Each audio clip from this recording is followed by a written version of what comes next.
there and welcome to The One Show, live on BBC One and iPlayer with Roman Kemp. And Alex Jones. Lots coming up, and it's Wednesday, which means Watchdog. And if you got a gift card for Christmas, you won't want to miss what Nikki has to say.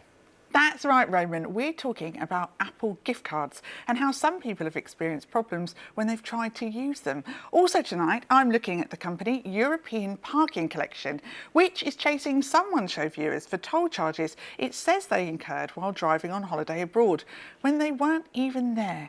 Plus, more on the Amazon story that we brought you last week. Now, despite the introduction of the one-time password, expensive products are being replaced by random things. All of that coming up later. Oh, looking forward to it. And something else lots of people will be looking forward to is tonight's episode of The Traitors. And our guest hosts the US version. It's actor and comedian Alan Cumming, and he'll be joining us to talk about his new show and how he ended up sharing a stage with Sir Paul McCartney. And if you're missing Strictly, don't worry, because we'll be joined by two people who made it all the way to the final, Bobby Brazier and Dianne Buswell, as they prepare to hit the road for the Strictly tour.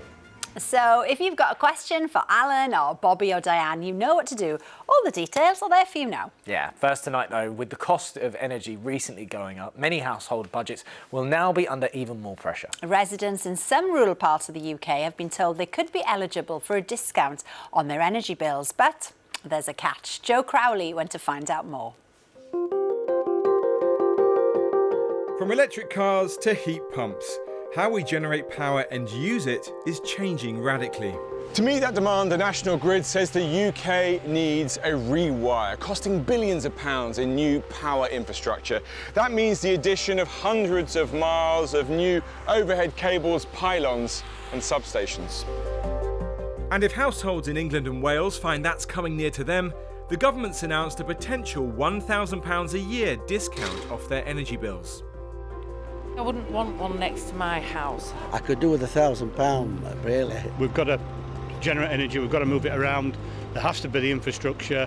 What's the alternative? For residents in rural parts of Norfolk, Suffolk and Essex, it could be an impending reality. They've been told that, if approved, they'll have a number of new pylons and substations coming to their areas. Many are against the scheme, arguing it would tear up their picturesque countryside. Rosie Pearson, who lives in Coggeshall, is the founder of a campaign against the pylon plans. Pylons will be looming in the distance over there, towering above the village, taller even than the church tower. The proposal is for a new power line of around 114 miles, stretching from Norwich to Tilbury in Essex, which will bring wind power from the North Sea into the national grid. What's the alternative? We can build the whole thing offshore. These pylons are to bring power from the offshore wind farms in the North Sea down to London, and the obvious and simple answer is transport the power under the sea.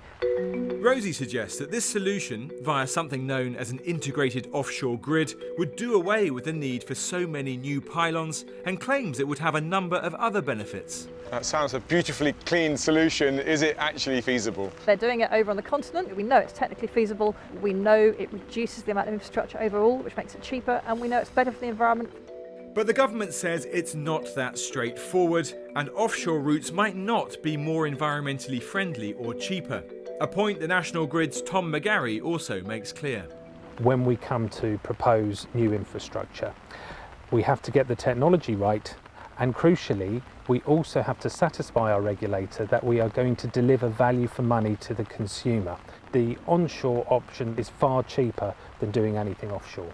Tom, can you see why people around here feel a bit hard done by? Public feedback is important for us to consider, alongside getting the right technology in the right places and crucially delivering value for money for electricity bill payers.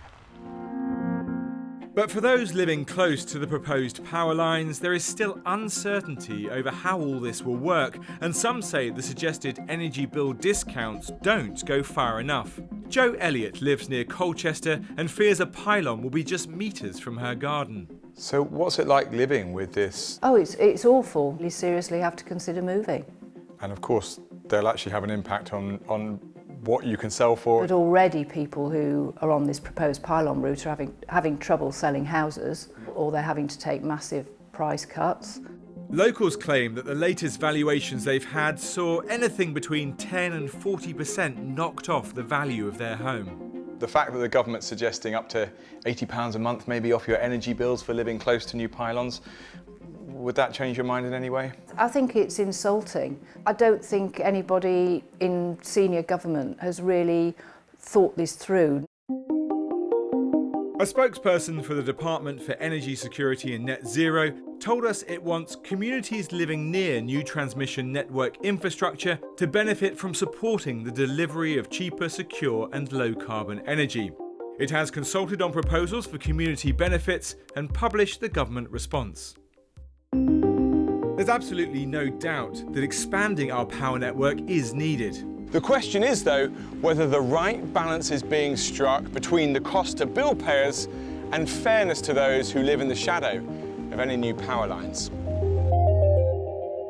Yeah, a bit of a tricky one, that, isn't it? Yeah. Thank you, Joe. Yeah, thank you very much. Still to come, Nikki Fox will be here with Watchdog. Plus, Strictly finalists Bobby and Dianne reveal why Craig is sassier than ever ahead of the Strictly Live tour. Didn't think it could get sassier. I didn't think so either. There you go. But so we're already back in the rehearsal room preparing for the Strictly Live tour. So let's have a look at some of their finest moments. Hip-tastic. I loved it. You are a feel-good dancer. Watching you, it just makes me feel great. You bring so much joy to so many, and I loved it. Thank you. It was just beautiful. I'm speechless. You are a team extraordinaire. Well done. It's just a joy, joy, joy to watch. And fireworks. Let's go to Bobby Brazier and Dianne Buswell. Bobby, I've got to say, watching that, I mean, what a highlight reel. How does it make you feel? Oh, it's a treat. It's such a treat to watch it all back because instantly I just want to laugh. You just want to laugh? Yeah, because it was such fun time. Yeah. Well, it wasn't always fun, but a lot of it was really fun. And yeah, it just puts a big smile on my face. Love it. Good memories. Yeah. People will be so glad that you two are part of the tour. Yeah. But it must be quite hard. Yeah. I don't know why I'm looking at you. I don't know why you're looking at me. To get back into the training room. You know, after Christmas, you feel a bit like... Poor Roman, that was a bit lethargic, don't you? What are you looking at me? Must be hard. Anyway, yes, it's been hard. Yes, I had a few too many puddings, thanks. No. I was just looking for you for, you know. I know what you're saying. You know. But it's hard. Was it, or were you excited because you had such a great time? Well, yeah, both. Really excited to be back. Like, I feel really excited to be back, actually. But I did no kind of physical thing for the last 3 weeks, so I do feel a little bit tired, but I trust that, you know, my body will adapt. Come back. Yeah, There's been a few times in rehearsal that we've both looked at each other and gone... blowing. Really? Yeah, okay, good. It's not just my age. Yeah, but Dianne, you say that though, but you're now one of the longest serving dancers for Strictly. I know, I can't believe it. It's, you know, it's incredible. You've done such an amazing job. But what, I kind of got two questions for this. Firstly, what can the audiences expect for the tour? Oh, the tour it's so much fun. We're all so excited to be back. We've missed Strictly, obviously. So we all have this amazing energy that is obviously going to resonate to the audience. We have pro numbers, we have numbers with the celebs, and obviously we all have our own individual numbers as well. So it's going to be an amazing show. I always say the live tour is even bigger than the main show. It's like, it's full on, it's incredible. Well, that's it. You say it's full on. That's why my second part of the question is, what can Bobby expect from being a part of the tour? I'll tell you what I do expect. I'll tell you what I expect, and then you tell me what I can expect. Go on, Bobby. I expect a big party. Just one big party full of thousands of people. You're missing the training, pal. Yeah. There's a big word in there. It says training. Well, that's all part of it, right? I'm training to have a big party. Exactly. On the best possible show that I can. Too right. Yeah, too right. Well, we've got be a big party. Lots of people here getting in touch. Maisie, for example, would like to know what dances you'll be doing. Can you tell us? Oh, we can tell you that. Maisie. Go on, you say. Maisie, I can confirm. We're doing the samba. We're doing, the I started because I thought like I wasn't allowed to say anything. The samba and the Viennese waltz.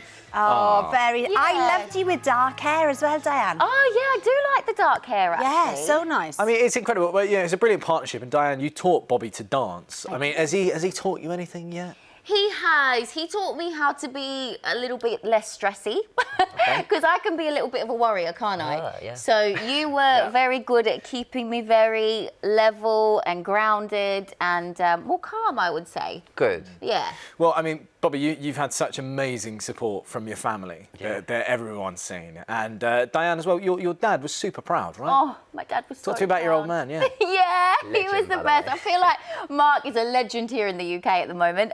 Everyone loves my dad. I love my dad very much, but he was our biggest supporter, wasn't he?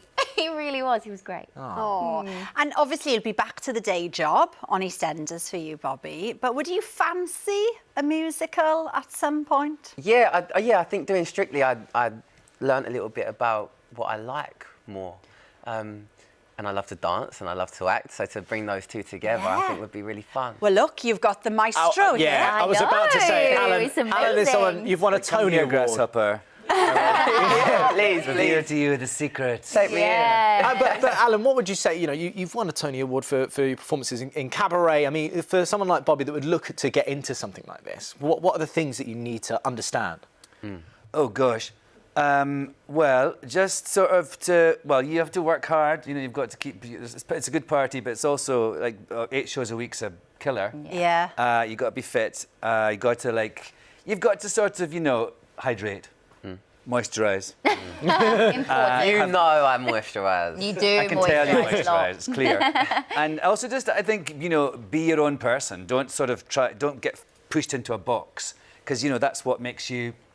Interesting and a star is your own experience. I like that too. Good advice. Good advice there. Well, look, the Strictly Come Dancing live UK tour begins on the 19th of January and travels around the UK until the 11th of February. Yes. Very good. We were talking about moisturising earlier. Yeah. It does a moisturiser said you'd be looking like a It will change your life. Thanks so much. You're killing me today. Thanks so much to Bobby, Dianne, and of course Alan and Nikki as well for bringing us this week's Watchdog.